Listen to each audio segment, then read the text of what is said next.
Estamos iniciando mais um programa Direito em Foco pela Docno TV, conversando hoje com o professor Wilson Acácio, que é vice-presidente do Comitê da Bacia Hidrográfica do Rio Caratinga e representante desse comitê na Bacia do Doce. Professor Wilson, não é a primeira vez que o senhor está aqui conosco, mas a gente tem que sempre destacar, né, a importância da sua presença. Seja bem-vindo ao nosso programa. Muito obrigado, professor Oscar, pelo convite, à Rede de Ensino Docton, que eu tenho a satisfação e o prazer de representá-la no Comitê da Bacia Hidrográfica do Caratinga e também represento, né, o nosso comitê da Bacia do Rio Doce. É sempre um prazer estar aqui, esse papo agradável, já que é sempre bom a gente poder conversar sobre essas questões ambientais, né? Porque muitas das vezes a população só é chamada a atenção quando tem uma desgraça, né? Uma catástrofe como teve lá em Mariana. Mas estamos aqui para bater um papo. O senhor já adiantou, mas não podia ser diferente. A gente tem que tratar, né, com a presença do senhor, da questão ambiental. E o tema amplo, né, da nossa conversa aqui é a livre iniciativa, meio ambiente. Né? Parece que é uma coisa razoável de se pensar, mas muitas vezes, né, essas duas posições acabam sendo confrontadas aí, né, com ações, uma no sentido e outra, às vezes, tendo que tolerar, né, as investidas, por exemplo, do aspecto econômico. Como anda, né, professor Wilson, essa questão ambiental? Né, a gente pode falar, né, a nível de Brasil, mas esse recorte aqui para Minas Gerais, para Caratinga, né, ele é salutar para que as pessoas possam melhor acompanhar, né, as decisões que têm sido tomadas nesse sentido. Como anda, né, a questão ambiental, no primeiro momento, em Minas Gerais? Professor, é o seguinte, hoje, modernamente, no mundo, você prega o chamado desenvolvimento sustentável. Eu, com muita honra, já fui ecochato, já abracei a para não ser cortada. Isso lá na década de 70, né, quando a gente já iniciou essa luta em pró da sustentabilidade. Aquela época nem usava essa palavra, né? É do meio ambiente mesmo, da ecologia. Então, hoje a gente tem novas tecnologias, nós temos legislação, nós temos um programa de Direito em Foco, né? Então, você tem leis hoje, e o Brasil é muito rico na legislação ambiental. Você tem essas novas tecnologias, você tem a consciência ambiental, você tem a educação ambiental. Então, nós estamos num processo evolutivo. Eu lembro-me, professor e telespectador, na década de 70, eu fiz uma passeata ecológica lá em Juiz de Fora, porque estavam derrubando uma mata. E eu fui chamado para depor na Polícia Federal, porque na época da ditadura brava, né?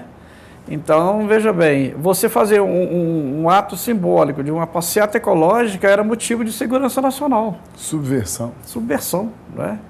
E eu lembro-me, chegaram muitas pessoas lembro uma delegada de quase 2 metros de altura, ela falou, se o senhor fizer a passeata, eu vou mandar te prender. Eu falei, então vai me prender que eu vou fazer. Mas aí tinha um número significativo de pessoas. Aí eu falei, o pessoal está sujeito, nós sermos presos. Aí muita gente ficou com medo. Então eu lembro-me que nós descemos a Rua Alfred, 6 abnegados com cartazes, e tinha uns 30, 40 policiais tomando conta de 6 pessoas, mas não fui preso, não. Então, naquela época, você fazer um ato dessa magnitude era subversão. Mas hoje, voltando à questão, no mundo nós temos esse pensamento ambiental.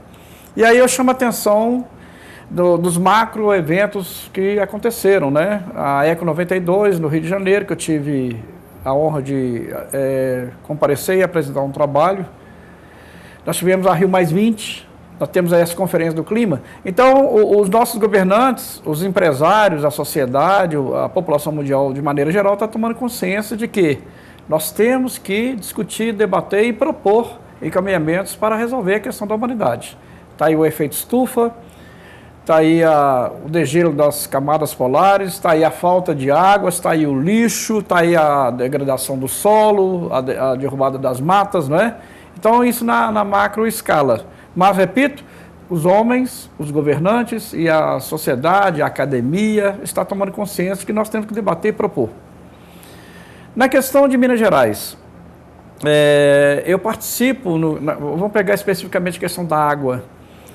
Com muita honra, eu represento também o Comitê do Caratinga. De 2 em 2 meses, nós temos o chamado Fórum Mineiro dos Comitês de Bacia, onde reúnem-se 36 comitês e a gente discute a questão da água no estado de Minas Gerais, porque Minas é apelidada a caixa d'água do Brasil. Aqui nós mandamos água para todas as macrobacias, inclusive para a bacia do Rio Amazonas, né? Interessante. Então, veja bem, porque na fronteira ali, no noroeste de Minas, nós temos um rio que vai para Brasília e que depois vai para a Amazônia.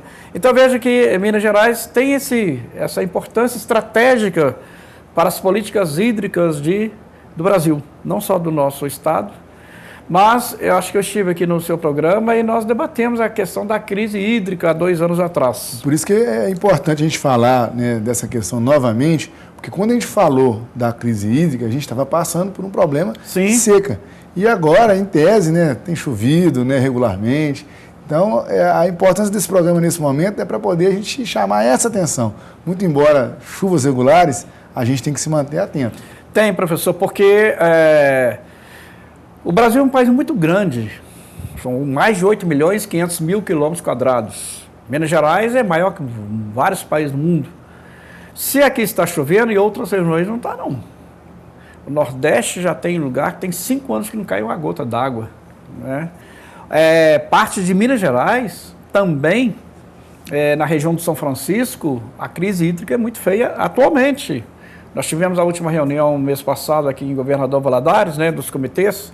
Foi até uma maneira de expressar solidariedade, embora a posteriori, né, o que aconteceu aqui no Rio Doce, nós não podemos esmorecer, não, porque a crise hídrica, se ela não está aqui agora nesse momento, ela existe no Brasil e em Minas Gerais. Na região do noroeste de Minas, a seca é muito braba, né? Agricultores, porque de acordo com a política de recursos hídricos, a prioridade é o consumo humano. Então, se você tem, por exemplo, vamos pegar aqui o Ribeirão do Laje, em Caratinga, e como nós falamos há 2 anos atrás, houve esse problema o nível do córrego abaixou muito. E o Ribeirão do Córrego do Laje, ele não abastece só o consumo humano, ele tem agricultura, tem, né, abastecimento para o gado, etc. E quando você desvia a água só para o abastecimento humano, que é claro, é prioridade, e as outras atividades? Porque a agricultura, no mundo, ela consome cerca de 70% da água, né, do planeta Terra. E aqui é claro que essa percentagem é mais ou menos. Então, você vê, você leva água para a população, mas você desabastece outros setores. Então é preciso que nós mantenhamos alertas, cobrando dos poderes constituídos, né, seja o Poder Executivo, Legislativo, Judiciário, do Ministério Público, porque nós temos que ter política de restauração das nossas nascentes, por exemplo, aqui na nossa região. Se está chovendo agora um pouco, nós agora vamos entrar no período de seca. Né, no Brasil, na região nossa onde nós moramos, clima tropical, de maio até agosto, setembro, a pluviosidade diminui de maneira significativa. Então, repito, nós estamos num período ainda de chuva, mas daqui para frente começa a diminuir. E pode ser que o problema volte aqui em Caratinga, e repito, e outras partes, como São Paulo, aconteceu 2 anos atrás. Então, temos que ficar alerta, temos que fazer projetos estruturantes, recuperando as nossas nascentes, porque é o seguinte, muita gente acha que a água nasce na torneira. Eu uso sempre essa expressão nas minhas palestras, né? A população acha que ela abriu a torneira, a água está nascendo ali. Não, há um processo. Lá na origem, né, nós precisamos do restauro da nossa vegetação, a preservação do solo para que não haja assoreamento, a proteção das nossas matas ciliares, né, alguns chamam de matas galerias. Então, é uma complexidade de atividades econômicas, sociais, biológicas, né, geográficas, enfim. É a ciência trabalhando para o bem-estar da população. Seja água, seja um clima melhor, enfim. Essa complexidade que faz essa questão ambiental tão importante, tão bonita. E uma questão bem séria. A legislação tem que ser colocada em prática para que o capitalismo selvagem, o que está acontecendo na região centro-oeste, eu tive a honra, eu acho que eu falei no outro programa, morei 8 anos na Amazônia, a devastação da floresta é uma coisa assim absurda. A nossa Mata Atlântica hoje só tem 7%, que não sei se o professor tem conhecimento, o bioma Mata Atlântica é o mais rico do planeta Terra. Hoje, mesmo com toda a devastação, ela só tem 7%, ela tem muito mais espécies do que toda a Europa. Então veja que nós temos que cuidar dos nossos ecossistemas. A campanha da fraternidade agora, a Igreja Católica prestou um grande serviço, né? Foi a questão da preservação dos biomas. É porque toda a população, nós, os indígenas, os negros, enfim, a sociedade vive em bioma. E o Brasil tem a maior complexidade de biomas do mundo. Então, se nós não preservarmos esses nossos biomas, os nossos ecossistemas, o que vai estar em jogo? A qualidade de vida do cidadão. Há uma máxima, né, que a gente tem que pensar global e agir local. Por isso que é interessante a fala do senhor, no sentido de chamar a atenção para essa conscientização, né, do cidadão, que não é mais só local, é um cidadão mundial, um cidadão global. Né? A gente tem que pensar no meio ambiente como um todo. Mas antes da gente pensar no local, por exemplo, falar um pouco aqui de Caratinga, eu vou pedir licença para o senhor para a gente poder fazer um breve intervalo. O programa Direito em Foco volta já.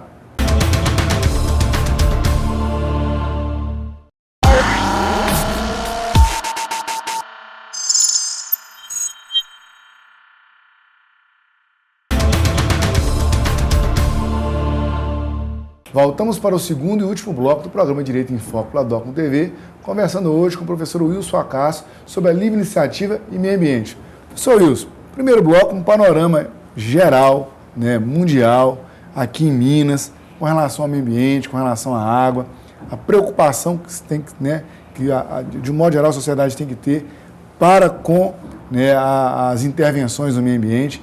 E a gente, né, no finalzinho, né, com a máxima pense global, mas haja local, a gente vai trazer esse segundo bloco para a nossa proximidade, para a nossa região. Como é que anda, né, a agenda para Caratinga? O que o senhor tem visto, né, da crise hídrica até agora de melhora? Se nós avançamos alguma coisa, como tem sido aí, né, os resultados a partir desse último problema que nós tivemos com a seca? Professor Oscar, você falou muito bem, né? Essa mensagem da Agenda 21, quando houve Rio Mais 20, foi lançada essa discussão, né? Fazer uma agenda global. E essa frase, essa máxima, muito boa. Você tem que pensar, eu estou preocupado sim com a baleia, com a floresta amazônica, mas eu tenho que estar preocupado com o meu espaço geográfico. Porque a palavra cidadania, cidadão brasileiro, cidadão mineiro, não. Eu sou cidadão caratinguense, sou cidadão Juiz de Fora, porque a palavra cidadania vem de cidade, eu moro na cidade. É aqui que eu moro com meus familiares, é aqui que eu vivo, eu trabalho. Então nós temos que estar preocupados sim com o efeito estufa, com as camadas polares, repito, com a baleia, mas eu tenho que agir localmente. Professor Oscar, Caratinga não foge da realidade nacional. Os municípios brasileiros hoje estão em crise. Nós estamos numa crise não só econômica, de ética, de tudo que está acontecendo no Brasil, né? Então, Caratinga não foge à realidade da falta de recursos para implementar políticas ligadas ao meio ambiente. Eu vou voltar a uma questão. Meio ambiente é qualidade de vida. Porque se eu invisto um real em saneamento básico, eu vou economizar R$4,3 lá no hospital, na saúde. Então, o gestor público, seja ele na escala federal, estadual, municipal, ele tem que ter isso em mente. Nós temos que ter qualidade de vida. E, especificamente, a questão das águas em Caratinga. Caratinga passa um problema muito sério. E eu já debati isso com o pessoal da Copasa, no Comitê de Bacia Hidrográfica do Caratinga, porque a tecnologia usada para a captação de água aqui em Caratinga, ela é ultrapassada. Ela está em desuso. Ela é usada por um município de 3, 4 mil habitantes, mas uma cidade, porque Caratinga tem no município cerca de 90 mil habitantes. A única fonte de abastecimento, parece que tem aí na área urbana 75, vamos pegar lá 75 mil habitantes. A única fonte de abastecimento de Caratinga, da cidade de Caratinga, é o Ribeirão do Laje. E a captação a gente chama laminar ou superficial. Então, há um desvio, parte do córrego, que vem para a ETA, que é a Estação de Tratamento de Água aqui na cidade. Bom, o que aconteceu em 2005, em 2006, devido à irregularidade da pluviosidade, obviamente o nível do córrego abaixa. Se ele abaixa, você tem aí uma dificuldade de trazer água. Parece-me que Caratinga, a Copasa capta aí 100 e poucos litros, né, por segundo. Então, a partir do momento que você tem uma irregularidade no sistema de pluviosidade, você vai ter problemas. Então, o gestor, né, a empresa, ela tem que buscar solução. E aí eu participei de alguns debates. Qual é a melhor forma para atenuar o problema? Fazer um lago? Porque lá onde a Copasa capta a água do Ribeirão do Laje, há uma área plana, quase que um lago já natural. Já foram feitos estudos, e a gente acompanhou esses estudos feitos pela Copasa, mas tem a questão custo-benefício. Então, depois de amplo estudo, resolveu-se fazer a transposição. Na verdade, a transposição é de uma bacia para outra, mas está na moda, é a transposição. Vai captar água do Rio Preto, parece que são 4,8 quilômetros, e trazer para o Ribeirão do Laje, lá em Santa Bárbara, o que vai beneficiar... Aumenta o volume. Aumenta o volume. Né? Então, você tem lá uma quantidade de água que você pode tirar e traz para outra bacia. Na verdade, o Rio do Preto, ele está na bacia do Caratinga. Então, é na mesma bacia. É tanto que não tem que ter audiência pública, é só uma autorização do órgão, né, da Existe a necessidade de fazer os estudos de impacto ambiental, por exemplo, né, o desvio da água do Rio Preto para o Córrego do Laje, a comunidade mais próxima do Rio Preto deve ficar preocupada. Será que vai faltar água para nós aqui? Olha, tem que fazer estudos profundos, porque nessa captação e essa transferência de água não é necessário fazer EIA, que é o estudo de impacto ambiental, RIMA, que é o relatório de impacto ambiental do meio ambiente, fazer audiência pública. Então, não é uma obra que vai trazer tantos impactos ambientais. É claro que os moradores lá da região e das áreas, né? Porque parece que o Ribeirão Preto ele não tem assim áreas urbanas muito grandes. Ele teria consequências para pequenas, para a agricultura, pequenos usuários, não é? Mas é uma solução. E aí entra a vontade política e a gestão. Como é que faz? Você deixa 70 mil pessoas faltar água ou prejuízo lá de 3 mil pessoas? É claro que os 3 mil pessoas lá também têm um direito, mas aí é decisão política, é decisão técnica. E aí só um adendo, né? Eu tive a oportunidade de pesquisar um pouquinho no meu doutorado a questão da participação popular na defesa do meio ambiente. O senhor acha que a participação popular contribuiria para essa decisão do gestor? É claro que no processo democrático, nós estamos no regime democrático de direito, o cidadão tem o direito de participar, né? O direito de espernear, né? Ele tem todo o direito de saber. Agora, não se pode fazer, entre aspas, coisas escondidas. E aí foi uma questão que nós, com muita honra, uma proposição minha, nós fizemos um chamamento à Copasa para explicar.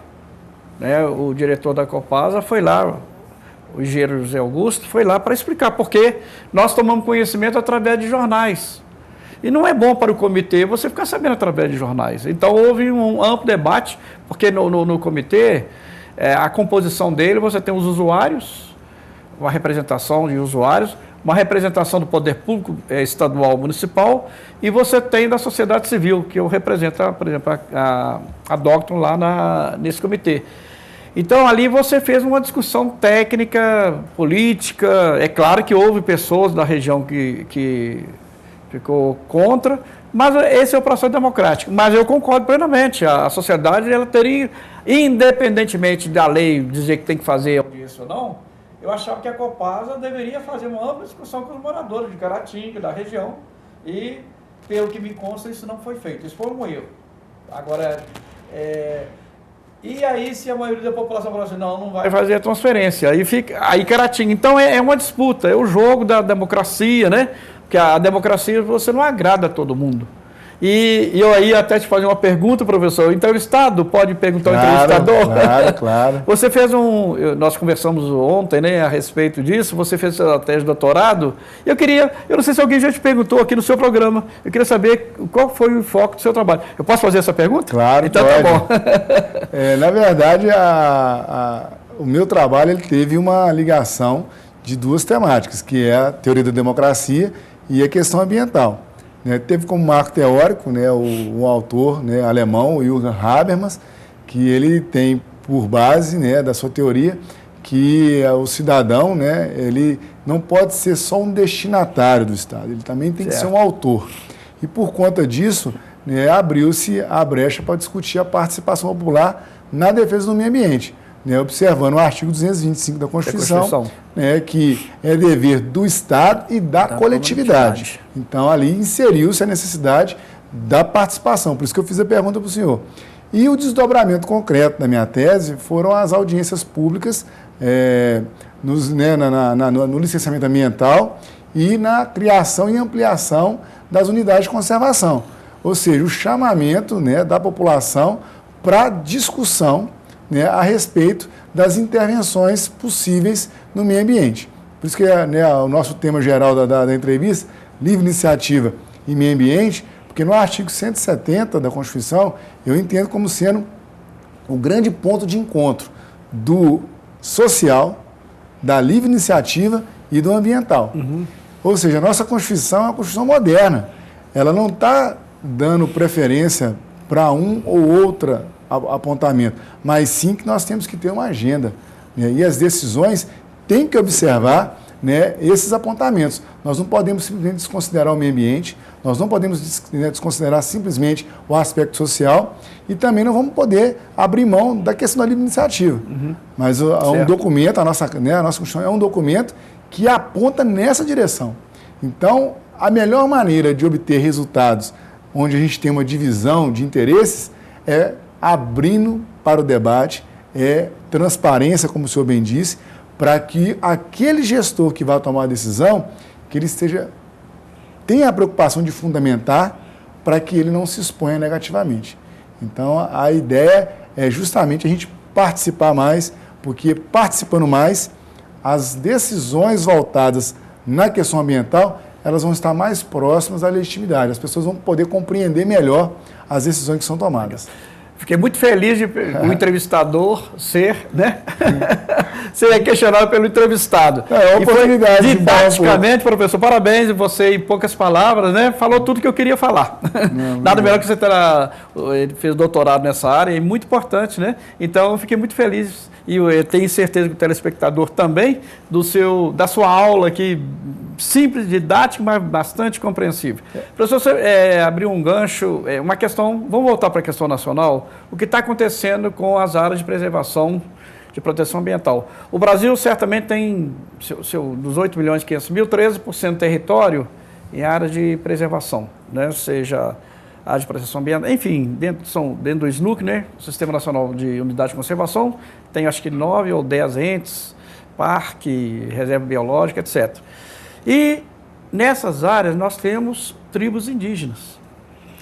E de um mês para cá, a população brasileira está estarrecida. O que os grandes proprietários, os grandes, né, da Amazônia, o Centro-Oeste, estão fazendo com os índios, com os moradores da floresta, né? O capitalismo e esse governo, a gente tem uma grande preocupação, né? O presidente da FUNAI saiu a semana passada batendo e colocaram um general lá para tomar conta de índio. Eu tenho uma preocupação em mandar a raposa tomar conta das galinhas, né? Então veja que nós estamos num momento muito triste da história. Os indígenas, as populações, né, indígenas, e eu trabalhei com os indígenas lá na Amazônia com muita honra, então a gente está muito preocupado com o que está acontecendo. A FUNAI, para que vocês tenham ideia, telespectador e professor, o orçamento da FUNAI para 2017 é menor do que o orçamento do Colégio Dom Pedro II, lá no Rio de Janeiro. Então, o governo está fazendo tudo para que haja o sucateamento da FUNAI e as populações indígenas sejam aí atacadas, como está acontecendo no Maranhão, no Pará, lá no Mato Grosso, etc. Então, nós temos que ter cuidado, porque essas áreas são importantes, não só para o Brasil. Essas áreas de preservação, no espaço geográfico brasileiro, elas são importantes, inclusive, para o mundo. E é claro que nessas reservas tem muito mineral. Tudo interesse econômico. Né? Tudo interesse econômico. Então, nós temos que estar atentos para que o capitalismo não avance nessas áreas, né? Lá tem ouro, mas nós precisamos de ouro. Claro que precisamos de ouro, mas nós precisamos também de árvore, de água, etc. E respeito aos povos, que, na verdade, eles são donos do Brasil.